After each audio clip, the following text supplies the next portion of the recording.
आपकी तरफ से ये कहा जा रहा है कि ये केंद्रीय कर्मचारियों के भले के लिए ये स्कीम है, लेकिन आपको लग रहा है कि टेंशन वो दूर हो जाएगी? क्योंकि विपक्ष ये कह रहा है। आलोक जी से शायद संपर्क नहीं हो पा रहा है। ठीक है, आलोक जी का रुख मैं कर लेती हूँ, राजीव रंजन जी से इस पर बात कर लेते हैं। राजीव रंजन जी, क्योंकि अब इस पूरे मामले को विपक्ष ये कह रहा है कि दरअसल ये तो सरकार का यू टर्न है और अभी तो इंतजार कीजिए, बहुत सारी चीजों में यू टर्न होना बाकी है।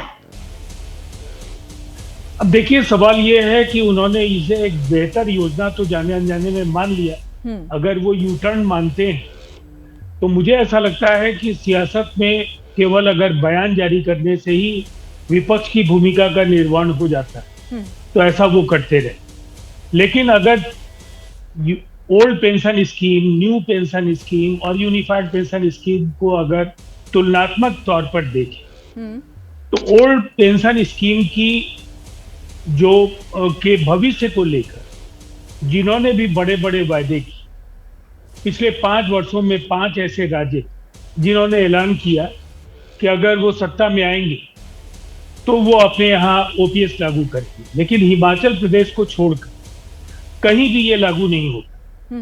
राजस्थान में कुछ लोगों को मिला, कुछ लोगों को नहीं मिला और कुछ अव्यवहारिक शर्तें रख दी गई झारखंड, पंजाब की ओर से।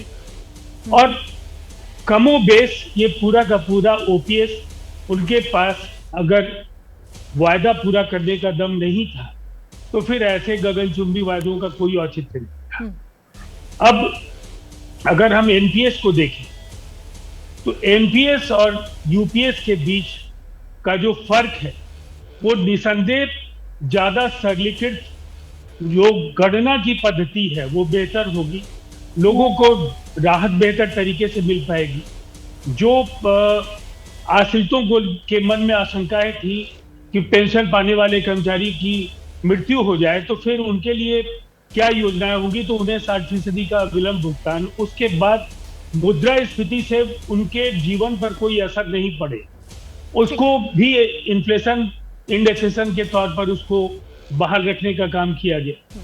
और इसके साथ ही जो भी चीजें हैं कि 10 वर्ष की सेवा भी अगर आप जो तुलना कर रहे हैं ना, दरअसल यही तो आधार बनाकर विपक्ष भी कह रहा है ना। अजय आलोक, आप इसका जवाब दीजिएगा, आपसे पहले बात नहीं हो पाई थी।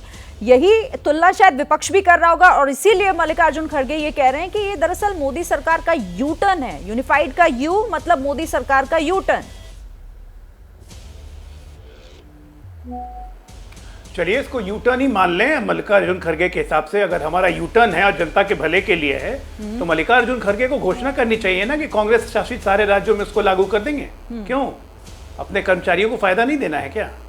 इनके लिए कर्मचारी क्या, इनके लिए नौकर चाकर हैं जो इनका काम करते रहे, उनको फायदा नहीं मिलना चाहिए? अरे मुझे समझ में नहीं आता है ये कौन सी मानसिकता है भाई। हर अच्छे कामों में भी राजनीति ढूंढने लगते हैं। ये फुल्ली कंट्रीब्यूटरी स्कीम है। अभी राजीव जी बता रहे थे मिनिमम एश्योर्ड पेंशन है कि कोई 10 साल की भी नौकरी करता है तो पहले पेंशन का प्रावधान नहीं था, उसको कम से कम 10,000 पेंशन मिलेंगे। कोई 10 से 25 के बीच में नौकरी करता है तो उसके एवज में उसको पेंशन मिलेंगे। इसको इंडेक्सेशन से जोड़ा गया है तक और इतनी महंगाई के हिसाब से एक्चुअल कंज्यूमर इंडेक्स के हिसाब से उसमें डीएनएस अलाउंस में बढ़ा के मिलेगा।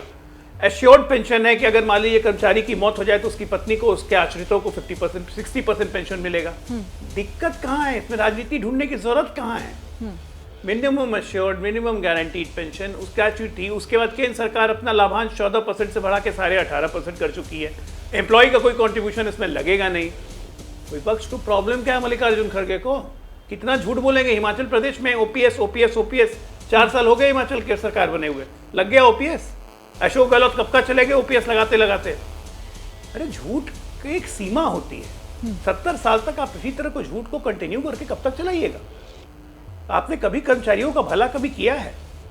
और आप जब इसको यूटर्न हमारा मान रहे हैं, चलिए हम ये मान लेते हैं हमने यूटर्न ले लिया।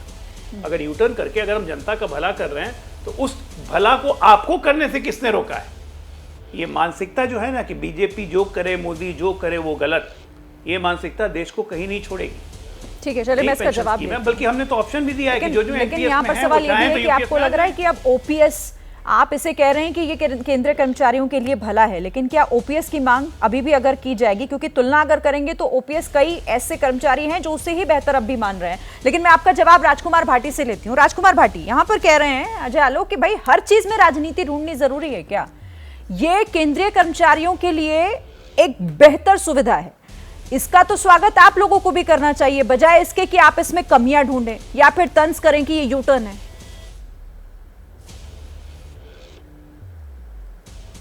नहीं, ये इनका सबसे कमजोर पक्ष है कि जब भी कोई मुद्दा उठता है तो भारतीय जनता पार्टी के लोग कहते हैं इस पर राजनीति ना करें।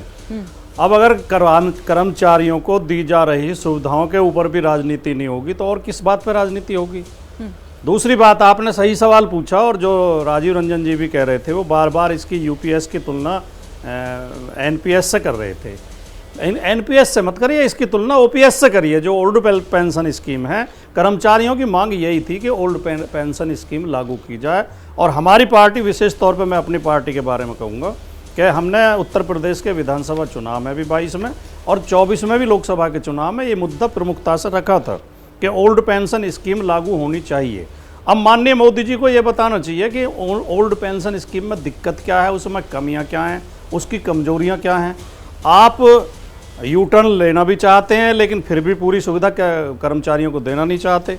लेकिन मैं एक बात पॉजिटिव ये कहूँगा कि ये लोकतंत्र की जीत है, और ये जो 24 के चुनाव में देश की जनता ने मोदी जी की सीटें कम की हैं, भारतीय जनता पार्टी की सीटें कम की हैं, तो आज ये इतना सोचने को विवश तो हुए हैं, वरना ये तो इतनी बड़ी तानाशाही में भरे हुए थे कि ये किसी की बात सुनने को तैयार ही नहीं थे। अभी इन्होंने पीछे वक्फ बिल पे भी यू टर्न लिया, वही अजय लोग भी कह रहे थे और राजीव रंजन ने भी वही उठाया कि भाई आप कम से कम इस बात को मान तो रहे ना कि ये बेहतर है। तो इसका मतलब ये माना जाए कि आप लोग भी आगे, क्योंकि अब ये राज्यों के ऊपर डिपेंड करता है कि इसे लागू करें या ना करें। थोड़ा सा बेहतर देने के बजाय पूरा बेहतर क्यों नहीं करते? बेहतर है मान लिया, लेकिन थोड़ा सा बेहतर करने के बजाय पूरा बेहतर क्यों नहीं करते? आप फिर भी उसमें कमियां क्यों, कमजोरियां क्यों छोड़ दे?